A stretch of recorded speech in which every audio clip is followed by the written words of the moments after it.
ഒരു വലിയ കാടിന്റെ ഹൃദയഭാഗത്ത് പച്ചപ്പ് നിറഞ്ഞ കുന്നിൻ ചെരുവുകളും തെളിഞ്ഞ അരുവികളും നിറഞ്ഞ ഒരു കൊച്ചു ഗ്രാമമുണ്ടായിരുന്നു. അവിടെ പ്രഭാതങ്ങളിൽ കിളികളുടെ കളകൂജനവും വൈകുന്നേരങ്ങളിൽ അസ്തമയ സൂര്യന്റെ ചുവന്ന ശോഭയും ഗ്രാമത്തിന് സൗന്ദര്യമേകി. ഈ ശാന്തമായ ഗ്രാമത്തിൽ രാഘവൻ എന്നു പേരുള്ള ഒരു മരംവെട്ടുകാരൻ കുടുംബത്തോടൊപ്പം താമസിച്ചിരുന്നു. രാഘവന് നല്ല ആരോഗ്യവും ഒരു മരംവെട്ടുകാരനാവശ്യമായ പേശീബലവും കായികക്ഷമതയുമുണ്ടായിരുന്നു. കാട്ടിലെ ഏറ്റവും വലിയ മരത്തെപ്പോലും ഒറ്റവെട്ടിന് പിളർക്കാൻ അവന് കഴിഞ്ഞിരുന്നു. എന്നാൽ അവനൊരു വലിയ കുറവുണ്ടായിരുന്നു. അവൻ വളരെ മടിയനായിരുന്നു. കഠിനാധ്വാനം ചെയ്യാൻ അവനൊട്ടും താൽപ്പര്യമുണ്ടായിരുന്നില്ല. രാഘവൻ തന്റെ ദിവസം തുടങ്ങിയിരുന്നത് വളരെ വൈകിയായിരുന്നു. കാട്ടിലേക്ക് പോയാലും അവനൊരു വലിയ മരം നോക്കി അതിനെ പെട്ടെന്ന് വെട്ടിവീഴ്ത്തും. പിന്നെ ബാക്കി സമയം മുഴുവൻ കാട്ടിലെ തണലുള്ള മരച്ചുവട്ടിൽ കിളികളുടെ പാട്ടും അരുവികളുടെ ശബ്ദവും കേട്ട് വിശ്രമിച്ചിരുന്നു. ചിലപ്പോൾ ഉറങ്ങും, മറ്റു ചിലപ്പോൾ സ്വപ്നങ്ങൾ കാണും. വെട്ടിയെടുത്ത ഏതാനും വിറകുമായി അവൻ വൈകുന്നേരം ഗ്രാമത്തിലെത്തി വിൽക്കും. കിട്ടുന്ന തുച്ഛമായ പണം കൊണ്ട് അവന്റെ കുടുംബത്തിന് അത്യാവശ്യം ജീവിച്ചു പോകാൻ കഴിഞ്ഞു. എന്നാൽ അയൽക്കാരെപ്പോലെ നല്ലൊരു വീടോ നല്ല ഭക്ഷണമോ നല്ല വസ്ത്രങ്ങളോ അവർക്കുണ്ടായിരുന്നില്ല. ഈ അവസ്ഥയിൽ അവന് കാര്യമായ വിഷമമൊന്നും തോന്നിയിരുന്നില്ല. ഇങ്ങനെയൊക്കെ മതിയല്ലോ, അവൻ സ്വയം ആശ്വസിച്ചു. അതേ ഗ്രാമത്തിൽ വാസു എന്നു പേരുള്ള മറ്റൊരു മരംവെട്ടുകാരനുണ്ടായിരുന്നു. വാസുവിന് രാഘവനെപ്പോലെ വലിയ ശരീരബലമൊന്നുമുണ്ടായിരുന്നില്ല. അവന്റെ ശരീരം മെലിഞ്ഞതായിരുന്നു. പേശീബലം രാഘവനെപ്പോലെ വലുതായിരുന്നില്ല. എന്നാൽ വാസുവിന് ഒരു പ്രത്യേകതയുണ്ടായിരുന്നു. അവൻ വളരെ കഠിനാധ്വാനിയും സ്ഥിരോത്സാഹിയുമായിരുന്നു. എന്തിലും ഒരു ചിട്ടയും വ്യവസ്ഥയും അവനുണ്ടായിരുന്നു. എല്ലാ ദിവസവും അതിരാവിലെ സൂര്യൻ ഉദിക്കുന്നതിനു മുമ്പ് അവൻ കാട്ടിലേക്ക് പോകും. അവന്റെ മഴു എപ്പോഴും മൂർച്ചയുള്ളതായിരിക്കും. രാഘവൻ വിശ്രമിക്കുമ്പോൾ പോലും വാസു തളരാതെ തന്റെ മഴുവിന് മൂർച്ച കൂട്ടുകയും കൂടുതൽ മരങ്ങൾ വെട്ടുകയും വെട്ടിയ മരക്കൊമ്പുകൾ ഒരുമിച്ച് കൂട്ടിവെക്കുകയും ചെയ്യുമായിരുന്നു. അവന് കിട്ടുന്ന ഓരോ മരംകൊമ്പും അവൻ ശ്രദ്ധയോടെ ശേഖരിക്കും. അങ്ങനെ വാസുവിന് രാഘവനേക്കാൾ എത്രയോ കൂടുതൽ വിറക് വിൽക്കാനും നന്നായി സമ്പാദിക്കാനും കഴിഞ്ഞു. അവന്റെ കുടുംബം സന്തോഷത്തോടെയും സമൃദ്ധിയോടെയും എല്ലാ ആവശ്യങ്ങളും നിറവേറ്റി ജീവിച്ചു. വാസുവിന്റെ വീട്ടിൽ എന്നും ചിരിയും സന്തോഷവും നിറഞ്ഞുനിന്നു. ഇതു കണ്ടപ്പോൾ രാഘവന് വാസുവിനോട് അസൂയ തോന്നി. അവന്റെ മനസ്സ് അസ്വസ്ഥമായി. എനിക്കെന്താ വാസുവിനെപ്പോലെ സമ്പാദിക്കാൻ കഴിയാത്തത്? എനിക്ക് അവനേക്കാൾ ശക്തിയുണ്ടല്ലോ, അവൻ സ്വയം ചോദിച്ചു. ഒരു ദിവസം രാഘവൻ വാസുവിന്റെ അടുത്തെത്തി. അവന്റെ ശബ്ദത്തിൽ അസൂയയുടെ നേരിയ സൂചനയുണ്ടായിരുന്നു. വാസു, നിനക്ക് എന്നേക്കാൾ അധികം ബലമൊന്നുമില്ലല്ലോ. എന്നിട്ടും നിനക്കെങ്ങനെ എന്നേക്കാൾ കൂടുതൽ മരം വെട്ടാനും കൂടുതൽ പണം സമ്പാദിക്കാനും കഴിയുന്നു? നിന്റെ വീട് കാണാൻ എന്തു ഭംഗിയാണ്. നിന്റെ മക്കൾ എപ്പോഴും പുതിയ വസ്ത്രങ്ങൾ ധരിക്കുന്നു. വാസു രാഘവന്റെ അസൂയ നിറഞ്ഞ ചോദ്യം കേട്ടപ്പോൾ ഒരു ചെറിയ പുഞ്ചിരിയോടെ പറഞ്ഞു, രാഘവ, മരം വെട്ടുന്നതിന് വെറും ബലം മാത്രം പോരാ. കഠിനാധ്വാനവും സ്ഥിരോത്സാഹവുമാണ് ഏറ്റവും പ്രധാനം. ഞാൻ ഒരു നിമിഷം പോലും മടി കാണിക്കാറില്ല. ഓരോ ദിവസവും ഞാൻ എന്റെ പരമാവധി ജോലി ചെയ്യും. എന്റെ മഴുവിന് എപ്പോഴും മൂർച്ചയുണ്ടെന്ന് ഞാൻ ഉറപ്പുവരുത്തും. എന്റെ കയ്യിലുള്ള ഏറ്റവും നല്ല ആയുധമാണത്.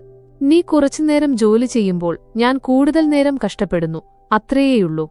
എനിക്ക് നാളെയെന്നൊന്ന് ചിന്തിക്കാനില്ല. ഇന്നത്തെ അധ്വാനം നാളത്തെ സന്തോഷമാണ്. രാഘവന് വാസു പറഞ്ഞത് അത്ര കാര്യമായി തോന്നിയില്ല. അതൊക്കെ ചുമ്മാ പറയുന്നതാണ്, അവൻ മനസ്സിൽ പറഞ്ഞു. അവൻ തന്റെ പഴയ മടിയൻ സ്വഭാവം തുടർന്നു. വാസുവിന്റെ വാക്കുകൾ ഒരു ചെവിയിലൂടെ കേട്ട് മറ്റേ ചെവിയിലൂടെ കളഞ്ഞു.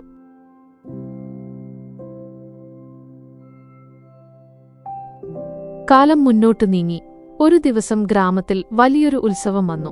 ഉത്സവം ദിവസങ്ങളോളം നീണ്ടുനിൽക്കുന്ന ഒന്നായതുകൊണ്ട് ധാരാളം വിറക് ആവശ്യമുണ്ടായിരുന്നു. ഗ്രാമമുഖ്യൻ ഏറ്റവും കൂടുതൽ വിറക് നൽകുന്നവർക്ക് നല്ലൊരു തുക പ്രതിഫലമായി വാഗ്ദാനം ചെയ്തു. രാഘവൻ ഇത് കേട്ടപ്പോൾ സന്തോഷിച്ചു. ഇതൊരു നല്ല അവസരമാണ്, അവൻ സ്വയം പറഞ്ഞു.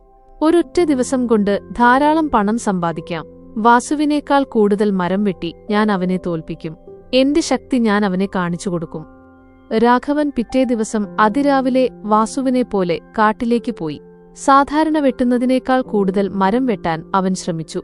തുടക്കത്തിൽ അവന് നല്ല ഉത്സാഹമുണ്ടായിരുന്നു. അവൻ ഒരു മരത്തിലേക്ക് ആഞ്ഞുവെട്ടി. പക്ഷേ അവന്റെ മഴുവിന് ഒട്ടും മൂർച്ചയില്ലായിരുന്നു.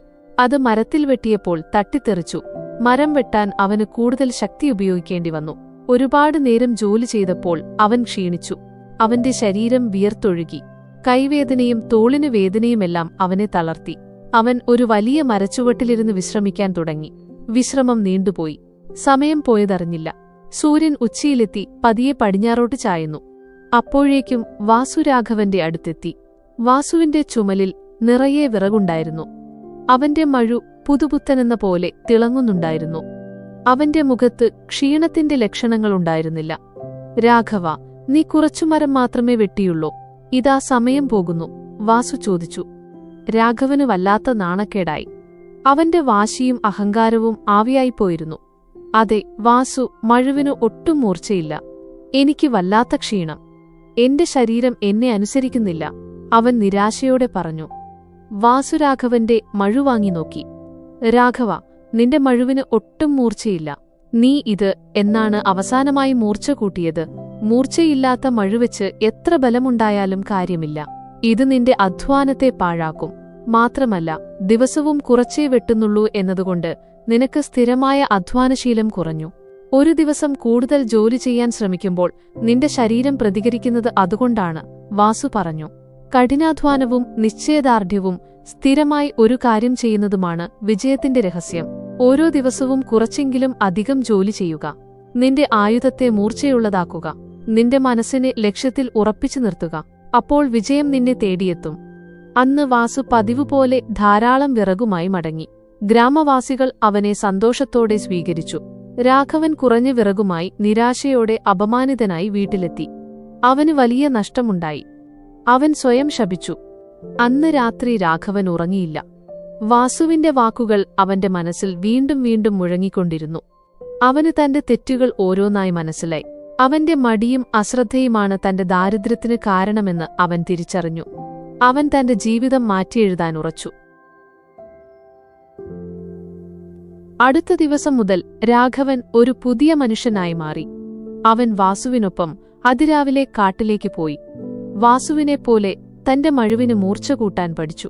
ഒരു മരം വെട്ടിക്കഴിഞ്ഞാൽ ക്ഷീണം നോക്കാതെ അടുത്തതിലേക്ക് നീങ്ങും. ക്ഷീണം തോന്നുമ്പോൾ പോലും അവൻ അല്പം കൂടി ജോലി ചെയ്തു. തളരുമ്പോൾ വാസുവിന്റെ വാക്കുകൾ ഓർത്ത് അവൻ സ്വയം പ്രോത്സാഹിപ്പിച്ചു. പതിയെ പതിയെ അവന്റെ മടി മാറി. അവന്റെ ശരീരം അധ്വാനത്തിനു വഴങ്ങി. അവന്റെ മനസ്സ് ശക്തമായി. ദിവസങ്ങൾ ആഴ്ചകളായി, ആഴ്ചകൾ മാസങ്ങളായി.